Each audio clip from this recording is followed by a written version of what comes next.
বনশ্রী সাগর রোডের একটি বাড়িতে কুকুর এবং বিড়ালের আশ্রয় কেন্দ্র চালাচ্ছিলেন কয়েকজন ব্যক্তি। সেখান থেকে বেশ কয়েকদিন ধরেই পচা গন্ধ বেরোচ্ছিল। স্থানীয় বাসিন্দারা জিজ্ঞেস করলে কোনো রকম উত্তর দিচ্ছিল না ওই শেল্টারের লোকজন।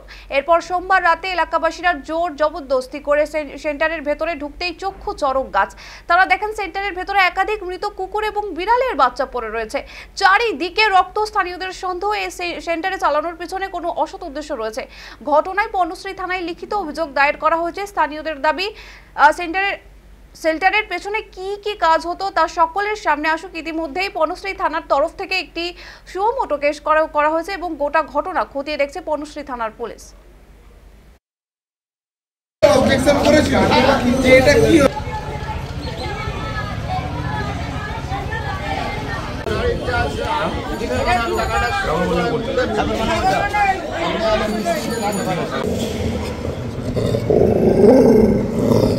দেখছেন খাওয়ার কি অবস্থা।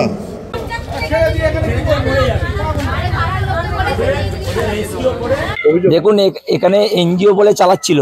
আমরা কাল রাত্রি 11টার সময় খবর পাই কুকুরে এনজিও নাকি চালাচ্ছিল, অ্যানিম্যাল শেল্টার। তার ভিতরে ঢুকে দেখি যে এই অবস্থা, কুকুর কেটে ফেলে রেখেছে, বিড়াল মরে পড়ে আছে, তার বাচ্চাগুলো জ্যান্ত বাচ্চা, তার মধ্যে মরা বিড়াল সব পড়ে আছে।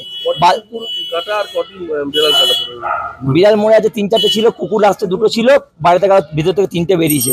খুবই খারাপ অবস্থায় ছিল এবং এই বডিগুলো দেখে আমরা এত শেল্টার ভিজিট করেছি, তার মধ্যে আমরা কখনো এরকম ভাবে কাটার ধরন বা এই যেভাবে বডির মাঝখানে সেটা আমরাও বুঝতে পারছি না। সেটাই পুলিশের কাছে আমাদের অনুরোধ যে তারা তদন্ত করুক। তদন্ত করে পেটের মাঝখান থেকে পুরো চেরা একদম খুব বাজেভাবে যেত, আর বেশ কিছু নাড়ি বুড়ি পড়েই ছিল।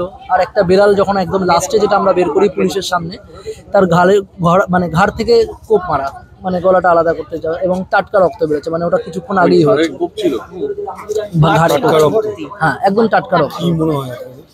আমাদের মনে তো হচ্ছে ওই একটা বিষয় যে এরকম ভাবে কাটা বা এরকম টুকরো টুকরো করা এবং শেল্টারের নামে এনে পোষা ছোট ছোট, খেয়াল করে দেখবেন ছোট ছোট বাচ্চা কুকুর, বিড়ালগুলো ছোট, মানে কিটেন। আমাদের যে এফআইআর কপি আমরা জমা দিয়েছি সেখানে আমরা মেনশন করেছি যে বড় কুকুর বা কোনো এত বড় কুকুর এখানে রয়েছে বা বড় বিড়াল সেগুলো নয়, ছোট বাচ্চাগুলো একদম। আর সদ্য কচি বাচ্চা, মানে আমরা সেটা ধারণা করতে পারি কিন্তু বলতে পারি না। এবার পুলিশের উচিত বা প্রশাসনের উচিত তারা তদন্ত করুক, তারা দেখুক